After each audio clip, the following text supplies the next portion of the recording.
jangan sering nyalain hujan. Ya, kualat nanti Anda. Jangan nyalain Bogor ya Pak ya? Ya, karena satu-satu yang pakai sholat itu minta hujan.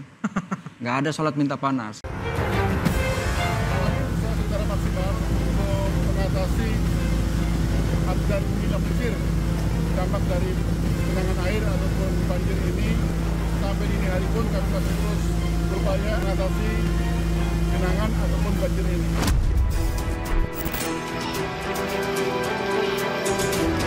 Udah 5 tahun lalu hampir begini lah kita kenal. Ini air mati apa mati ya udah segini kayak udah terbiasa gitu.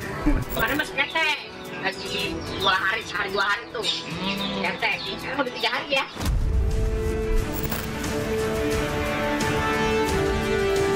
Kami sudah ada usulan tentang rehabilitasi.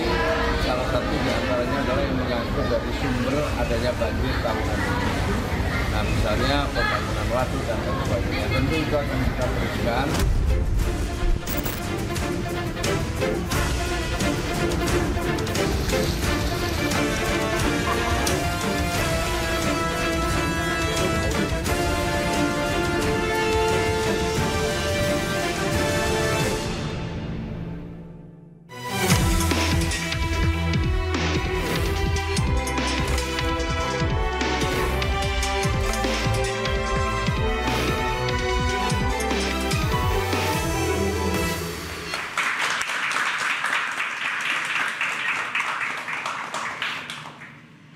Pemirsa, banjir masih menjadi momok bagi warga Jakarta di kala musim hujan. Air merendam belasan titik dan sejumlah ruas jalan membuat ribuan warga DKI Jakarta mengungsi. Persoalan banjir dianggap sebagai benang kusut yang sulit untuk terurai. Dan di sisi lainnya, pemirsa, sebagai provinsi dengan APBD terbesar, Jakarta memiliki anggaran penanganan banjir yang fantastis mencapai 6,06 triliun rupiah di tahun 2025 ini. Lantas apa langkah efektif yang harus dilakukan supaya banjir bisa cepat diatasi? Bersama saya Anisha Dasuki. Dan saya Aryo Ardi, inilah interupsi Banjir Jakarta mau sampai kapan?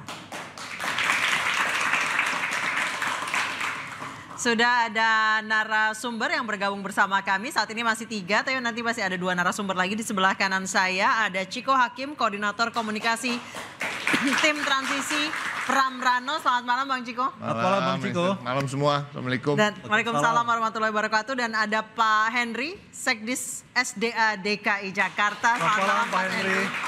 Dan di sebelah kiri saya baru ada 1 tamu, nanti kita masih menunggu 2 orang tamu lagi. Ada Bang Ali Lubis, anggota DPRD Komisi D DKI Jakarta dari fraksi Gerindra. Selamat malam. Selamat malam Mas Aryo, Bang Ali. Mbak Nisa. Selamat malam. Waalaikumsalam warahmatullahi wabarakatuh. Dan di front sudah ada mahasiswa dari UPI YAI Jakarta. Selamat malam. Terima kasih sudah bergabung bersama kami. Kita ke Pak Henry. Kita sengaja mengundang Pak Henry malam hari ini untuk mengetahui secara pasti sebenarnya apa yang terjadi di Jakarta beberapa hari belakangan ini. Dan yang paling sibuk tentunya beberapa hari terakhir. Betul. Silakan Anissa. Pak Henry, kemarin dari laporan teman-teman kami di lapangan, banyak pompa yang rusak Pak. Pompa permanen yang rusak, kemudian teman-teman di lapangan ini sudah beberapa jam berada di tempat yang banjir. Portable belum juga datang. Kok bisa Pak? Mungkin saya cerita sedikit kemarin ya, kondisi DKI Jakarta. Ini memang kondisi DKI Jakarta ini dari topografinya itu kan DKI ini kalau banjir ada dari hulu, hujan lokal maupun dari laut. Ya. Nah, kalau di hulu kita program kita membangun waduk-waduk retensi. Kalau di lokal atau DKI Jakartanya sendiri itu kita membenahi pembangunan polder, membenahi kali-kali yang dari laut atau ROP itu kita memasang tanggul yang namanya NCCD. Nah kemarin terjadi banjir itu memang ini di luar dugaan kita Pak, karena banjir itu sampai mencapai 368 mililiter. Bukankah dari BMKG sudah ada peringatan Pak Henry? Sudah peringatan dini Pak? Ya memang jadi 368 mm ini curah hujan yang ada di data kita. Itu di atas normal ya maksudnya ya? Bukan, data-data itu termasuk ekstrim Pak. Oke. Sedangkan drainase kita, sistem kita itu cuman mampu 100 sampai 150 mm. Jadi memang itu melebihi kapasitas dari kemampuan sarana prasarana pengendalian banjir kita. Nah dengan itu memang kejadian yang kemarin itu mengakibatkan over kapasitas sehingga air melimpah dan tidak bisa tertampung mengalir ke saluran makronya. Apakah sebelumnya BMKG sudah memberikan peringatan kepada Pemda DKI Jakarta, Pak Hendri? Nah, BMKG memang selalu memperingatkan, cuman kemarin itu memang BMKG memberikan peringatan tidak jauh hari, karena kan namanya forecast prediksi itu kan tidak sebulan atau seminggu kemudian. Memang DKI juga kalau nggak salah bulan Januari awal atau Desember itu memang BBBD khususnya telah melakukan modifikasi cuaca, Pak. Itu Desember akhir seingat saya. Ya, Jelang Desember pergantian tahun. saya lupa. Ya, sekitar itu udah kalau nggak salah tiga kali deh ngadakan modifikasi cuaca, tujuannya untuk curah hujan supaya tidak jatuh di DKI Jakarta. Nah, kemarin itu memang curah hujannya cukup tinggi, Pak. Ini kejadian waktu tahun 2020. 2020 pun curah hujannya sampai 377. Ya. Itu banjir yang cukup besar. Nah, sekarang terulang 368 mm. Oke, jadi artinya ada dua masalah besar. Satu dari BMKG forecast atau perakiran cuaca yang terlambat. Satu lagi memang tidak ada kuota ataupun tempat penampungannya tidak bisa menampung curah hujan yang begitu ekstrim seperti itu. Jadi saya nggak bisa mengatakan BMKG terlambat, Pak. Cuman yang jelas dengan curah hujan sebesar itu kapasitas drainase kita tidak bisa menampung air sebanyak itu. Pak Henry, kejadian seperti ini bahkan lebih ekstrim terjadi di tahun 2020. Karena memang di tahun 2025 ini kan laninanya lemah ya. Di 2020 itu moderat. Jadi sebenarnya lebih parah di 2020. Tidakkah Pemprov DKI belajar dari yang terjadi di tahun 2020? Memang drainasenya nggak cukup. Curah hujannya tinggi.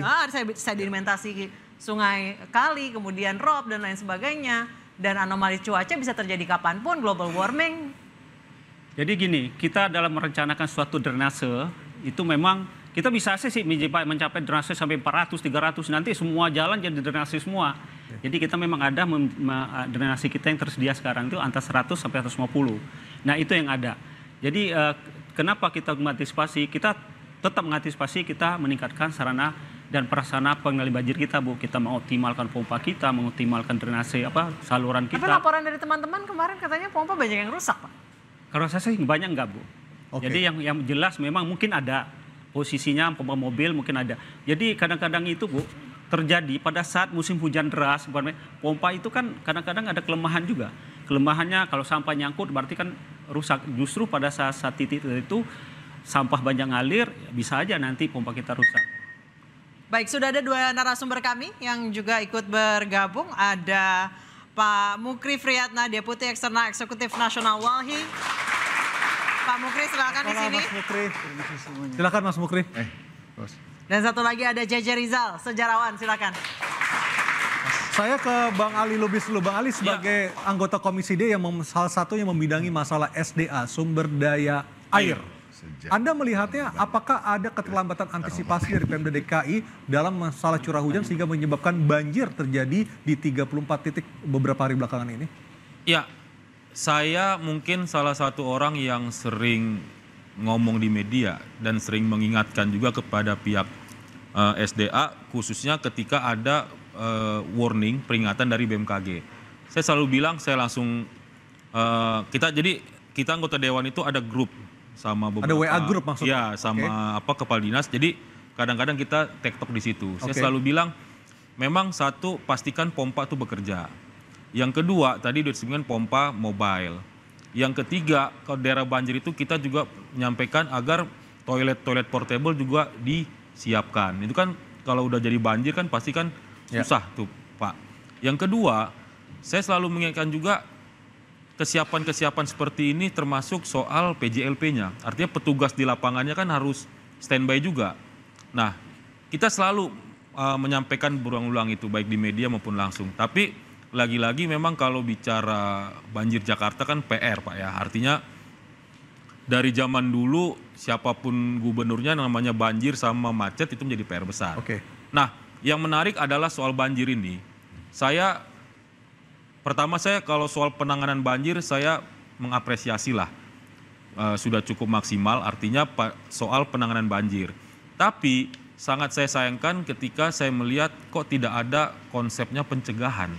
Saya melihat, mohon maaf, sumber daya air itu, saya melihatnya itu kalau ada masalah baru dikerjakan. Contoh kayak penanganan banjir.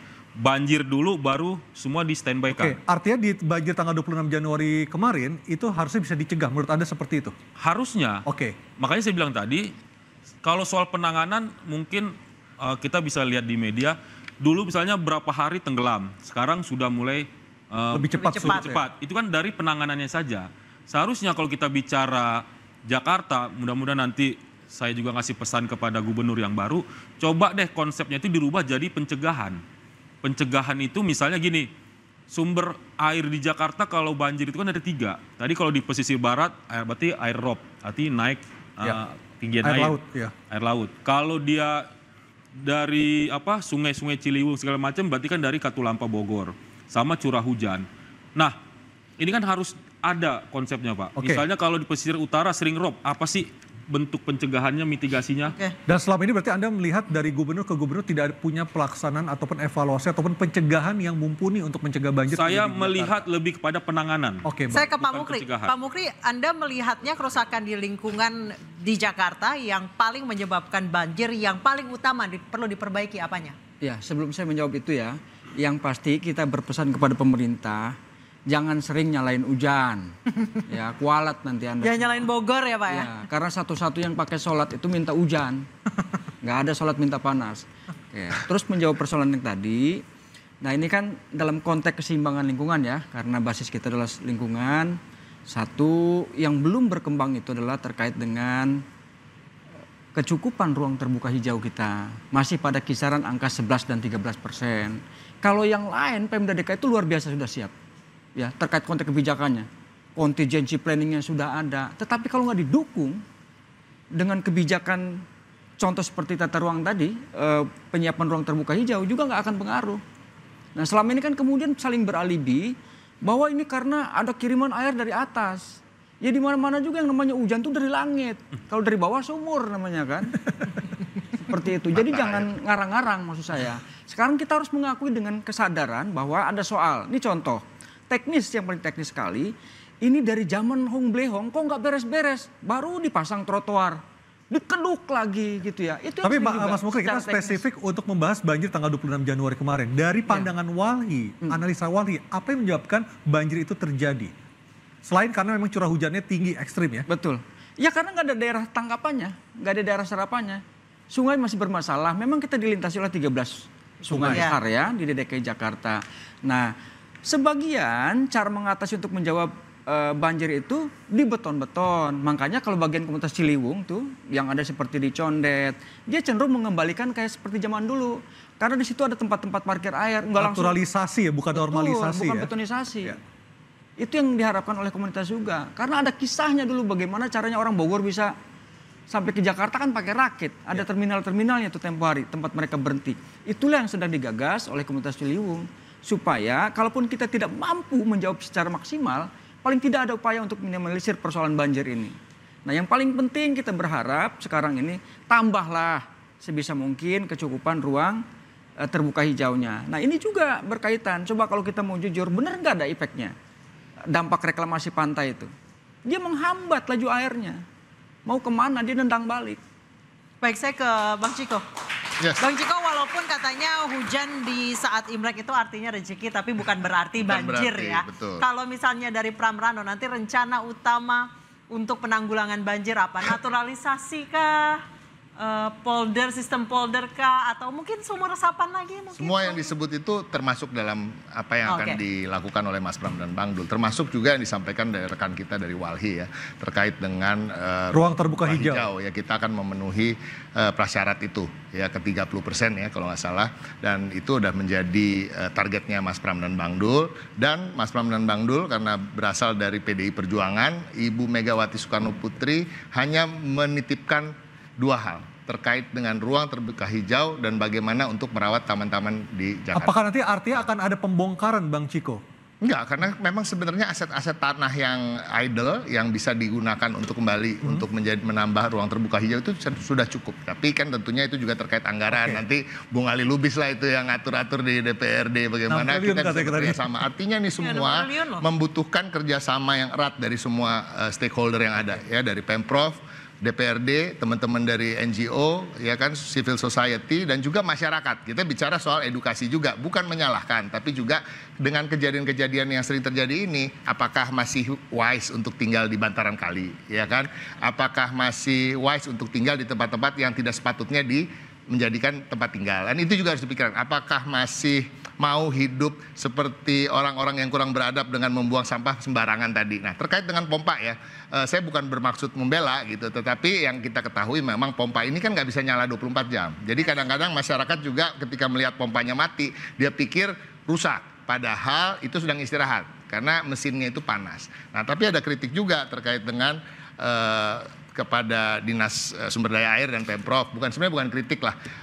Sering kita didengungkan bahwa kita punya 5.000 pompa, tapi kan bukan itu yang mau kita dengar sebenarnya. Kapasitasnya berapa? Oke. Ya kan? Lebih ke sana. Dan jadi terkait dengan tadi Bung Ali Lubis sampaikan terkait pencegahan, kita sepakat, tapi ini kita akan lebih menjadi suatu program yang sustain. Jadi dari antisipasi, yaitu pengerukan kali itu jangan juga dilakukan hanya ketika menjelang musim hujan, tetapi juga selama musim kemarau. Dan masyarakat kalau melihat itu juga punya ketenangan, minimal pemerintahnya punya ada effort untuk bagaimana menanggulangi banjir. Baik, berdasarkan sejarah, katanya Jakarta itu memang tempat berkumpulnya air dan memang sebagian besar berada di bawah permukaan laut. Nanti kita bertanya seperti apa sejarah Jakarta ke Bang Jaja Rizal, usai jeda tetap di Interupsi.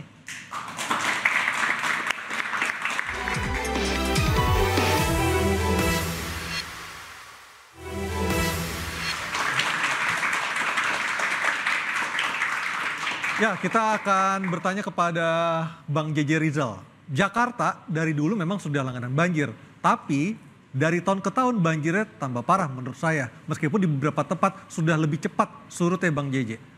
Dari pandangan Anda sebagai sejarawan ibu kota seperti apa? Ya sebenarnya Jakarta itu kota air ya. Ya.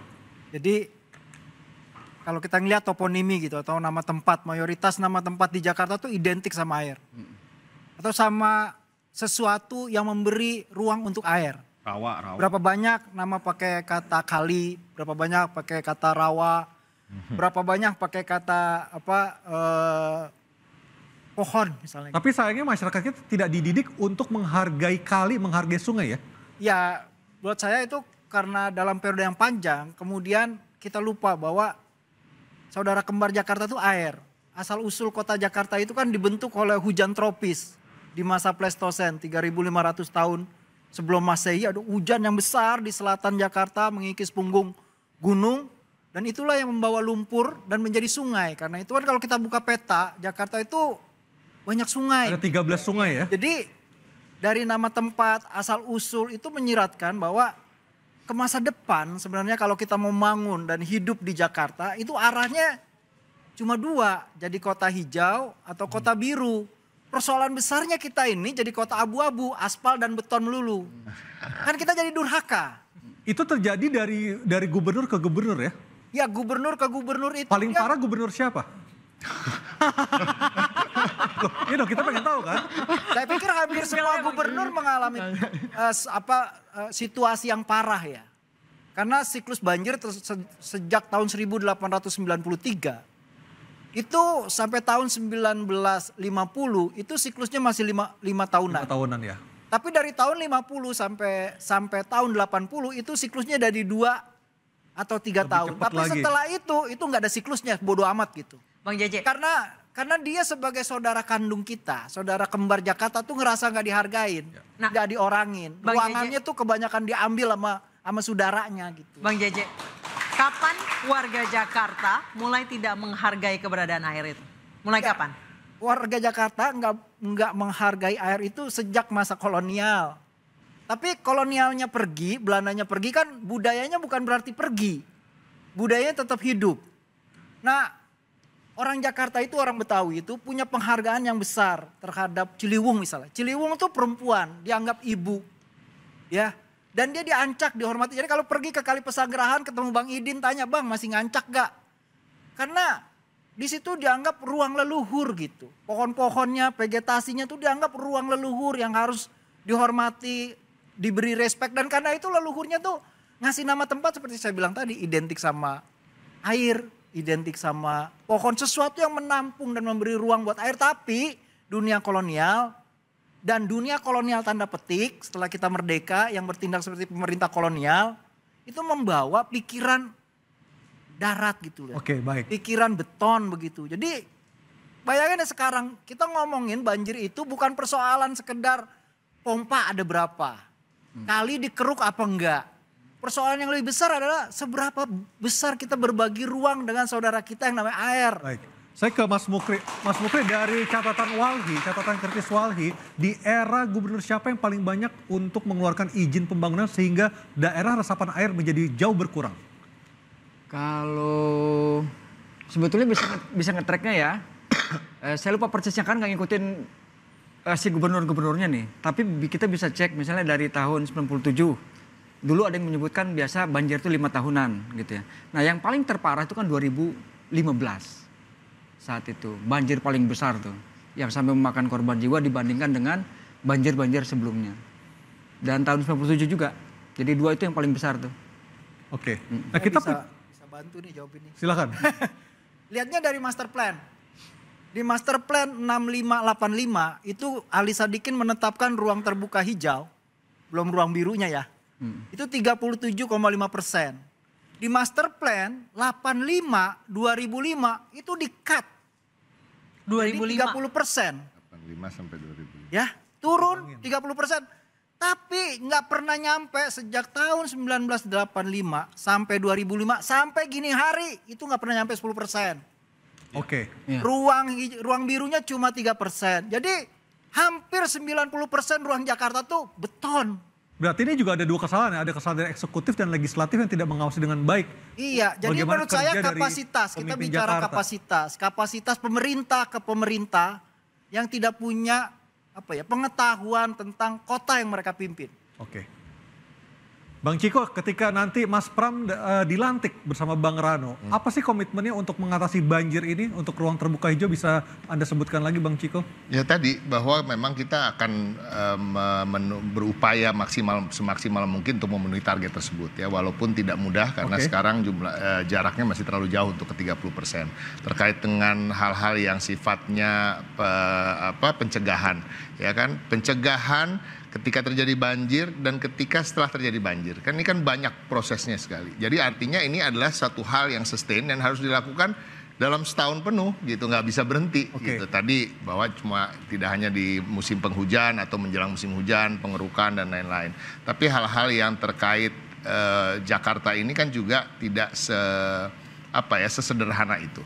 Ada kebijakan-kebijakan pusat yang tentunya tidak bisa kita nggak kerjakan juga ya. Apakah artinya akan ada moratorium, tanggul dan lain-lain, dan kita juga menunggu istilahnya intervensi atau bukan intervensi namanya. Apa yang udah dicanangkan oleh pusat yang seharusnya dikerjakan oleh pusat, dan mudah-mudahan itu juga terlaksana sehingga ada itu bisa membantu bagaimana. Terkait sumur resapan misalnya, kita akan memperbanyak sumur resapan, tapi mungkin lebih cermat lagi membuat sumur-sumur itu di tempat-tempat yang lebih tepat. Jadi kemarin kan mungkin ada salah menaruh ya kan di tempat-tempat yang memang di situ tanahnya sudah mati istilahnya, kalau diisi air juga dia akan tetap meluap ya. Ini kita akan betul-betul cermati sehingga tepat sasarannya. Terkait dengan normalisasi itu juga akan kita lanjutkan, dan semua hal yang terkait dengan kebijakan pemerintah pusat juga sulit untuk kemudian kita tolak kan pastinya. Nah, tapi tentunya kita juga berharap mereka juga mengeksekusi itu dengan cepat sehingga warga Jakarta juga bisa merasakan banjir yang berkurang. Tapi kita jujur aja, memang pemanasan global tadi kan juga bisa menjadi alasan, walaupun seharusnya tetap yang namanya warga, termasuk saya nih, saya warga Jakarta juga, 51 tahun tinggal di Jakarta, artinya kita kan selalu ya nggak mau tahu lah, pokoknya kalau banjir ya lu harus selesaiin gitu kepada pemerintah. Dan kita tahu, kita mempunyai, Mas Pram dan Bang Dul mempunyai beban itu, dan insya Allah dengan political will yang kuat dan juga kerjasama tadi dengan semua stakeholder, kita bisa sama-sama bisa. Oke, apakah artinya Mas Pram dan Bang Dul akan melakukan moratorium pemberian izin pembangunan, Bang Ciko? Dan untuk beberapa tempat tentunya pasti dong, ya kan. Kita kan untuk kalau kita mau fokus tadi memperbanyak ruang terbuka hijau, ya kita harus tahu dulu prioritasnya kan. Prioritasnya kan Jakarta tuh apa sih? Banjir, macet, dan ini semua kan tadi yang terkait dengan izin-izin pembangunan baru. Ya mungkin kita harus lihat lagi, kita ulang. Apakah, karena kan kita tahu di Jakarta ini permasalahannya izinnya itu kadang-kadang buat bangun di tempat yang sebenarnya nggak berizin. Aneh, bingung kan lo? Jadi Jakarta tuh rumit.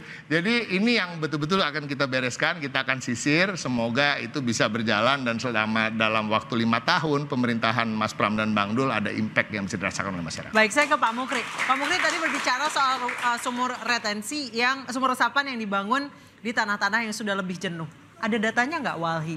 Tanah-tanah, berapa luasan tanah yang sudah lebih jenuh di Jakarta? Kalau istilah tanah jenuhnya itu saya belum tahu ya. Ya bisa jadi ada ya. Tetapi kan begini, yang paling penting nih satu ya, untuk menjawab yang namanya bencana, ini pesan saya kepada pemerintahan DKI yang baru satu. Berhenti ngutang. Karena Republik ini untuk ngatasin banjir, berhutang kepada World Bank itu 900 juta US dollar. Belum kepada EDB. Jadi jangan juga dijadikan bancakan bahwa bencana ini menjadi alat untuk meraih untung, begitu ya. Nah, hakikat yang pertama terkait dengan Undang-Undang Perlindungan Bencana itu kan dia menjelaskan bahwa terbitnya Undang-Undang Perlindungan Bencana itu adalah untuk melindungi segenap bangsa Indonesia dari ancaman dan risiko bencana. Itu, jadi jangan sampai kemudian persoalan bencana ini selalu dijawabnya, oke kalau gitu kita nggak punya duit buat ruang terbuka hijau, perlu utang misalnya. Nah, nih Pak Mukri, anggaran untuk penanggulangan dan penanganan dan pengendalian banjir di RAPBD 2025 Jakarta ada 6,06 triliun. Cukup nggak? Ini kan sebetulnya gede banget itu ya. Buat apa aja? Gede itu, Masya Allah. Karena ada yang satu kabupaten itu besar sekali. Besar, nah tinggal caranya yang benar. Jangan juga dia acak-acak sama maling lagi. Udah kayak pagar itu, banyak garong. Jadi mudah-mudahan kalau niatnya bagus, caranya gimana? Dibuka sebesar-besarnya ruang partisipasi publik. Ajak orang perguruan tinggi, gimana caranya yang bagus? Ajak masyarakat gotong royong. Baik, saya beres. Tapi juga jangan lagi dibebankan izin kepada wilayah utara dan barat. Karena permukaan tanahnya kan sudah turun tuh, 15 sampai 70 cm bahkan. Jadi tolong itu di moratorium, jangan lagi kasih izin. Dan juga kalau selama ini kita mendorong upaya banjir kan ada dua, banjir dari air laut, hujan juga air hujan seperti itu. Kami sih mikirnya gini, jangan sampai kita niat itu nggak salah karena menjawab kebaikan, tetapi bisa jadi niat baik itu belum tentu benar. Contohnya apa? Mengatasi banjir rob dengan giant seawall. Nanti ujungnya ngutang lagi, triliunan lagi. Bisa nggak dengan metode yang alamiah, misalnya? Kalau nanti kami panjang-panjang disebut reklamasi, ya udah pasang aja kayak bronjong, karung ya secara teknis dipasang. Apa yang cocok misalnya? Ya entah bako, entah apisena, entah kemudian di Jepura. Mana yang paling mungkin gampang ditanam di lokasi pesisir Jakarta. Baik, nanti saya akan bertanya lebih dalam lagi ke Pak Henry juga terkait anggaran 6,06 triliun rupiah. Yang mungkin hanya terpakai 3 bulan ya, karena musim hujan dan puncak musim hujan itu hanya Desember, Januari, Februari. Kita akan bahas saja, tetap di Interupsi.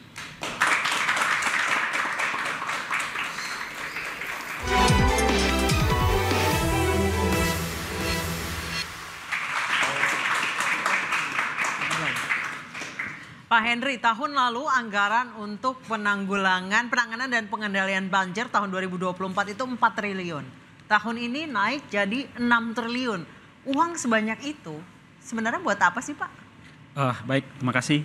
Jadi perlu saya nerangkan dulu masalah konsep pengendalian banjir di SDA ini. Jadi konsep pengendalian di SDA ini yang di hulunya Pak, kita membangun waduk, embung, itu termasuk ruang terbuka biru.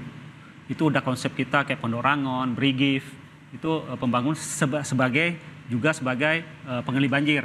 Bendungan di Ciawi bukan dari Pemda tapi PUPR ya Pak? Kalau Ciawi Sukamahi yang pembangunannya anggaran dari Kementerian PUPR waktu itu. Nah untuk di SDA sendiri itu di hulunya Pak, Jakarta atau Jakarta Selatannya itu akan memang sudah kita banyak bangun masalah ruang terbuka biru yang berfungsi sebagai penampungan air dan juga berfungsi sebagai pengendali banjir. Jadi air yang masuk dari hulu nanti akan ditampung dulu dan ntar dilepasin pelan-pelan masuk ke Jakarta. Rencana kapan Pak beroperasinya? Udah terbangun Pak. Jadi data yang kita punya itu udah 47 waduk atau embung sudah terbangun. yaitu di Duku banyak udah terbangun. Ya inilah fungsinya sebagai pengendali banjir selagi terbuka biru. Selesai di tahun berapa Pak Hendri rencananya? Ini berlanjut Pak. Memang 47 udah, nanti berlanjut terus ada hasil kajian Pak. Kita kan punya totalnya kajian. akan jadi berapa Pak? Kalau untuk embung mungkin totalnya saya nggak punya data, tapi akan dikaji. Memang fokus kita untuk membuka ruang terbuka biru. Nah, ke Jakartanya Pak, kita tahu seperti kita tahu bahwa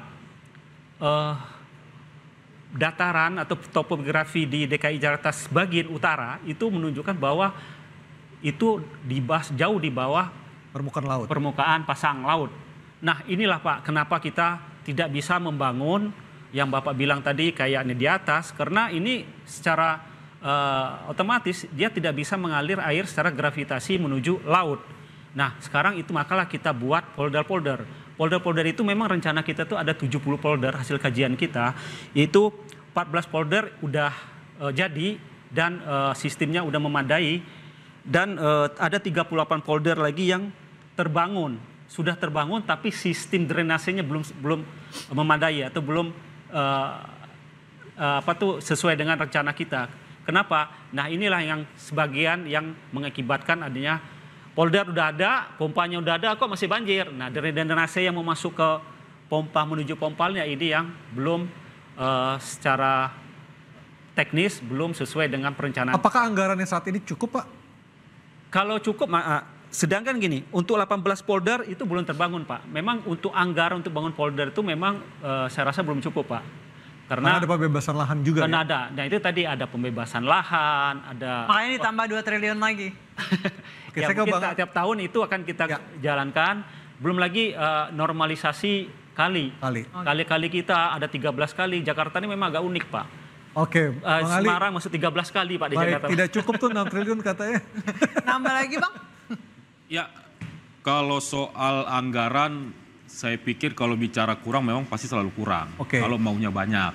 Tapi untuk tahun 2025 saya luruskan ke Pak Sekdis, rencananya itu akan dibangun sekitar, ini saya ada data dari Dinas SDA itu 1, 2, 3, ada 4 waduk dan 8 embung. Ini yang kita bahas. Itu bisa di-cover dengan angka 6,06. Justru ini yang sudah dianggarkan. Ini yang rencana. Satu embungnya berapa Bang? Ya? Satu embungnya berapa? Kalau satu embungnya beda-beda. Kan terkait lahannya juga. Artinya untuk menuju tadi yang disampaikan Bang JJ Rizal, untuk menampung air, kalau saya lihat dari pembahasan kita kemarin udah ada ke sana arahnya. Cuman kan yang menjadi menarik, kalau bicara anggaran tadi, sebetulnya bukan bicara anggaran juga ya. Saya sepakat dengan Bung JJ Rizal kalau bicara sejarah. Cuman yang jadi persoalan kompleks Jakarta Mbak, Jakarta iya kota air. Tapi jangan lupa, Jakarta ini yang menjadi persoalan adalah karena dia ibu kota. Kalau kita mau pikir-pikir, kenapa? Karena Jakarta itu ibu kota. Sekarang kan daerah khusus Jakarta kan? Iya, makanya udah dihapus. Makanya saya sampaikan dulu, kita kan bicara ke belakang dulu nih, terkait dengan sejarah. Jakarta menjadi ibu kota. Artinya ibu kota ini menjadi Jakarta lah kota mimpi. Ketika di sini ada kota mimpi, maka terjadilah urbanisasi, Bang. Orang berbondong-bondong dari desa ke kota. Kenapa? Mereka beranggapan kalau gua ke Jakarta, gua bisa menggapai mimpi gua nih. Mimpi saya nih. Nah, kaitannya ke lahan hijau. Dengan numpuknya orang ke Jakarta, kan perlu tempat tinggal nih Bang. Saat ini mungkin ada data, kalau siang warga Jakarta itu jumlahnya sekian puluh juta. Malam jumlahnya sekian puluh juta lagi. Artinya apa? Ini kan orang-orang kan hidup. Perlu tempat tinggal. Ini menjadi kompleks kayak kata Bang Ciko tadi. Kalau saya dengar kedua belah pihak, ini benar kota air Jakarta. Tapi Jakarta menjadi kompleks persoalannya. Jadi tidak lagi kita bicara kita kualat terhadap air, tapi yang saya sampaikan tadi adalah bagaimana menata ini Bang, air ini. Sehingga kita nggak kualat. Bagaimana cara menatanya? Itu tadi saya bilang pencegahan banjir. Tadi kita tata. Contoh, air itu kan dia kan jenis dia kan mengalir kan? Mengalir dari tempat yang tinggi ke tempat yang rendah. Ya. Kita kenapa nggak kita bangun di Jakarta ini aliran air ini yang rapi? Misalnya di pemukiman warga, mohon maaf Pak Sekdis, itu banyak got-got itu yang memang udah tersumbat. Maksud saya ke depan ini coba kita pikirkan, kayak saya bilang tadi konsepnya pencegahan, ini kita rapiin dulu. Jadi ketika pun ada hujan, alirannya jelas, dia nggak bakal masuk ke ke pemukiman. Baik, saya ke Bang Mukri dulu. Bang Mukri, tadi apakah konsep embung di berbagai tempat di sekitar Jakarta itu bisa mengatasi ancaman banjir di Jakarta? Efektif atau enggak? Ya kan prinsipnya dia pengen menampung air hujan kalau berlebih ya. Kalau kurang juga nggak ada manfaatnya. Contoh seperti... Tapi kalau embungnya nanti luber juga ya percuma juga. Ya karena makanya tadi Pak Sekdis ya menyampaikan akan bertahap. Nah ini yang paling penting. Kalau misalnya kita sering menyebut karena wilayah hulu gitu ya, itu jadi soal, ya periksa aja contoh di Ciawi, di desa Cibedug. Ya gimana nggak mau kemudian dia gampang airnya turun ke bawah, isinya alang-alang semua. Ini yang Sukamahi? Bukan, yang di Bogor. Yang Cibedug? Ya, desa Cibedug, kecamatan Ciawi, yang sekarang dibangun embung oleh... Pak Mukri sudah pernah ke sana? Sudah, saya periksa. Tahun kapan? Tahun berapa? Baru 2024 ini. Apa yang Bapak temukan di sana? Jadi... sungai aja kering, Ciawi itu nggak ada air. Yang ada air saya temukan itu yang memang di pinggir-pinggir kanan kiri sungai itu yang ada bambunya. Yang tidak ada blas, cuma batu semua. Itu satu. Yang kedua di daratannya itu kan mestinya pohon rimbun, ini nggak ada alang-alang. Dan itu cilakanya pemiliknya orang-orang gede, orang Jakarta. Seperti itu. Itu datanya valid ya Pak Mukri? Ya? Datanya valid pemiliknya orang-orang pembesar di Jakarta? Iya betul. Bisa saya unjukin lah kalau misalnya pengen tahu, ayo ikut saya. Daripada saya ngarang-ngarang apalagi bohong. Gara-gara kan? apa Pak Mukri? Kenapa? Gara-gara apa Pak Mukri? Iya karena ini cuma mengapling-apling tanah. Mestinya kan kalaupun dia nggak segera dipakai ya udah ditanemin pohon apa kek. Jadi percuma kita, bukan percuma maksudnya ya. Mubazir, membuat dengan biaya yang lebih besar seperti apa, waduk-waduk. Tapi lingkungan hidup yang lainnya nggak pernah ditata. Alang-alang dibiarin. Mestinya ini yang masuk dalam kategori tanah terlantar. Ketika seperti itu, negara ambil alih. Iya, artinya Jakarta ini banjirnya tidak hanya bisa diselesaikan oleh Gubernur DKI Jakarta saja, tapi juga perlu kerjasama dengan gubernur-gubernur provinsi tetangga, seperti Jawa Barat misalnya. Betul, jadi stakeholders yang tadi lupa mungkin saya sebutkan ya itu tadi Jabodetabek ya kan. Kita lihat juga saudara-saudara kita di Tangerang ini kan juga terdampak banjir luar biasa kemarin pas Imlek ini. Jadi memang kita beruntung juga bahwa ada Mas Pram yang memang punya keahlian komunikasi yang ulung dan juga punya hubungan-hubungan baik dengan semua elit-elit sehingga nanti rasa-rasanya akan lebih mulus terkait dengan komunikasi ya kan, saling bagaimana berkoordinasi dan mudah-mudahan dan seperti acara-acara seperti ini justru memperkaya kami di tim transisi untuk kemudian bisa memberikan masukan-masukan yang lebih jauh lagi, lebih komprehensif lagi sehingga nanti ketika Mas Pram dan Bang Dul memimpin akan banyak hal-hal yang akan menjadi konsideran terkait apa-apa yang akan dikerjakan. Baik, saya ke Bang Jeje Rizal. Bang Jeje Rizal, kalau misalnya kita lihat tadi Bang Jeje bilang bahwa konsep tidak berteman dengan air itu di bawah kolonial. Kalau kita lihat di Belanda justru semua rumahnya menghadap ke air. Di Indonesia malah membelakangi air. Itu konsep itu dirusak sih. Ya, yang di Belanda sama orang Belanda yang kesini tuh beda. Jadi itu produk kolonial justru yang ubah. Karena di Indonesia Indonesia dijajah perusahaan ya, bukan dijajah negara ya Bang. Saya mau ngomong bahwa gini, contoh bagaimana sikap ekstrim ya. Jadi kan kalau kita ngomongin banjir, kita sering ngomongin hujan yang ekstrim. Nah, saya mau ngomong bukan hujannya yang harus dibilang ekstrim, tapi tindakan untuk menangani masalah air yang harus ekstrim. Yes. Ini saya kasih contoh tahun 1932, itu Muhammad Husni Tamrin ya. Itu datang ke kampung Pekambangan. Kemudian di kampung Pekambangan itu, dia tanya asal usul nama kampung ini dari apa? Karena seringnya banjir.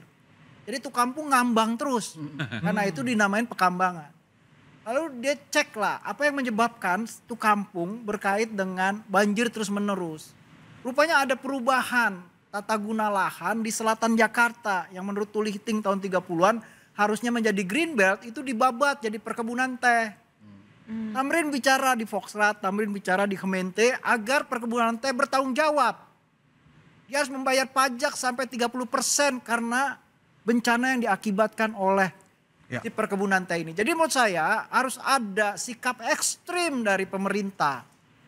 Ya harus punya keberanian ekstrim. Jadi persoalannya menurut saya bukan persoalan dana aja. Termasuk pejabat yang merusak lingkungan itu juga harus dihukum ya? Ya pejabat yang melindungi pelanggaran tata ruang. Jadi yang harus diaudit itu bukan yang tinggal di pinggir kali. Itu nocon, itu pengecut menurut saya. Tapi pejabatnya karena dia yang buat kebijakan. Karena yang menyebabkan banjir bukan mereka yang tinggal di pinggir kali, terutama yang justru tidak tinggal di pinggir kali, yang punya duit cukup banyak, segambreng duitnya, yang punya kemampuan untuk membangun konstruksi raksasa, menarik air dengan mesin deep well sampai ke lantai 80, itu pernah diaudit gak? Pernah diaudit gak lu bangun konstruksi ini IMB-nya berapa lantai? Pernah diaudit gak penggunaan air lo tuh berapa? Mereka tuh harus kompensasi gitu loh. Ya. Kayak Pak Emil Salim nih tahun 80, itu udah ngomong, ngirim surat ke gubernur DKI Jakarta. Bukan tahun 80, tahun 92.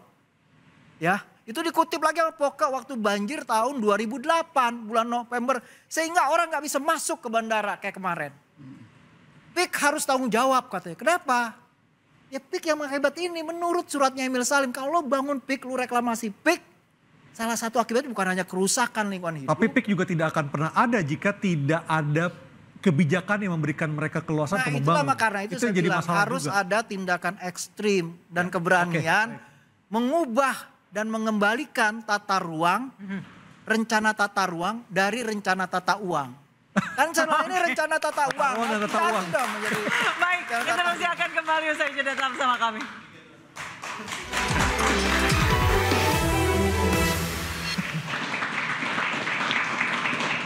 Bang Ali, tadi kita berbicara ada tata ruang dan tata uang. Nah ini gimana nih anggota Dewan mengawasi supaya benar-benar kebijakan ini pro masyarakat sehingga kita bisa terbebas dari banjir di ibu kota, di Jakarta sorry.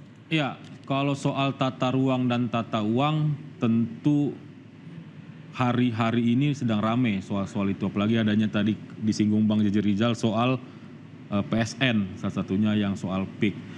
Tapi memang kalau soal pengawasan tentu kami sebagai wakil rakyat, anggota Dewan tentu akan melakukan pengawasan-pengawasan itu terus. Nah, berhubung yang dipersoalkan kemarin adanya di tetangga sebelah provinsi yaitu Banten ya, Bang Jeje, soal yang tadi soal bandara dan itu kan sudah terjadi. Artinya paling sekarang kita mengawasinya agar hal-hal yang sudah pernah dilakukan itu tidak terjadi lagi. Itu saja, itu soal pengawasan. Nah, saya sedikit menyinggung atau menambah sedikit soal tadi kerjasama. Jadi buat Bang Ciko ke depan saya juga agar kolaborasi atau kerjasama itu juga dengan pemerintah pusat. Kenapa? Dalam penanganan banjir Jakarta ini tadi dijelaskan Jakarta kan dikelilingi 13 sungai. Saya baru tahu 13 sungai itu adalah kewenangannya pemerintah pusat ya Pak ya? Dalam mengelolanya. Artinya ini perlu juga. Jadi berkolaborasi kerjasama dengan baik dengan pemerintah pusat komunikasi tersebut. Nah, yang kedua kalau kami dari sisi DPR tentu kami akan tunggu nih ide-ide besar dari gubernur wakil gubernur yang baru. Kalau memang bagus dan masuk akal tentu kita akan dukung. Khususnya dari segi anggarannya. Baik. Pak Henry, salah satu kerjasama yang penting adalah dengan kepala daerah di wilayah aglomerasi. Selama ini kenapa sih nggak kejadian-kejadian? Kesulitannya di mana sih Pak? Kerjasama dengan pemerintah pusat, Pak? Dengan provinsi-provinsi lain, dengan wali kota, dengan bupati di Bodetabek. Kesulitannya di mana sih Pak? Sebenarnya sih kita sudah ada kerjasama. Cuman kita Sodetan memang Ciliwung, Sodetan Cisadane sampai sekarang aja kayak memang sebenarnya itu tadi ada 13 sungai tadi itu memang kewenangannya pemerintah pusat. Kita sekarang kayak tahun kemarin kita dulu Kementerian PUPR itu memang kita kolaborasi sama dia akan membenahi atau Kali Ciliwung pembebasan lahannya sama kita Bu. Mestinya karena sudah nggak jadi. Nah, jadi pembebasan kita koordinasi, kami membebaskan memasang tanggul di Kali Ciliwung lokasi A, kami lakukan pembebasan. Berarti tidak ada masalah dengan komunikasi dengan kepala daerah wilayah aglomerasi? Nggak ada masalah Pak. Jadi memang selama ini kita lakukan di Ciliwung itu kita lakukan pembebasan lahannya. Nanti setelah kita lakukan pembebasan lahanan, mereka masuk Bu. Kementerian PUPR masuk untuk masang tanggul atau sipel gitu.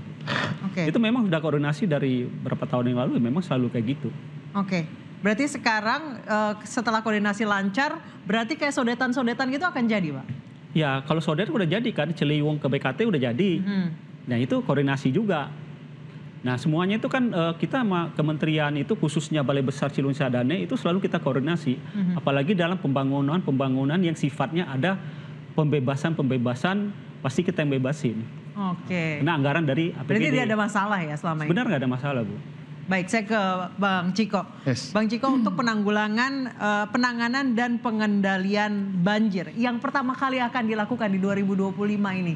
Yang pertama tentunya kita harus... Nanti setelah pelantikan udah beres sebenarnya musim hujan ya? Udah beres?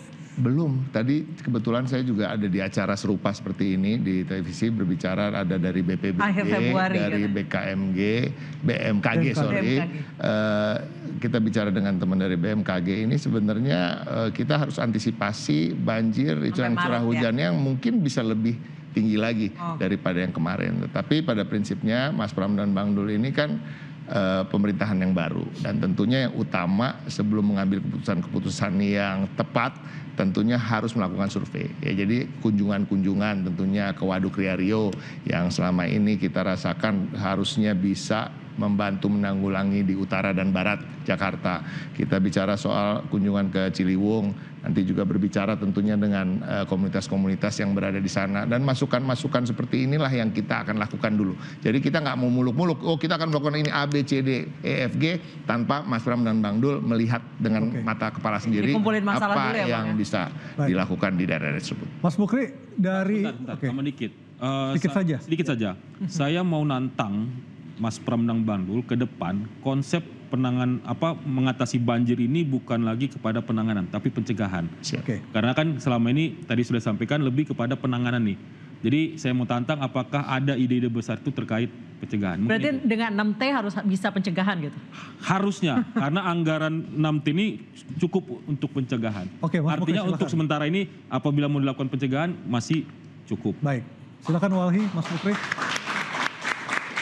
Ya, buat kami banjir ini beda terminologi ya. Banjir itu kalau Walhi menyebutnya bencana ekologis. Kenapa? Yang disebabkan oleh manusia.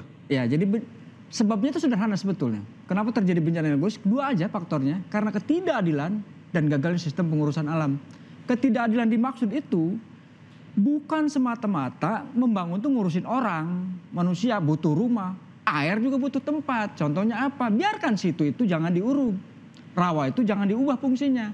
Nah ketika sekarang terjadi masalah, kan perlu biaya gede tuh bikin embung. Harga tanahnya mahal dan seterusnya. Sistemnya bagaimana?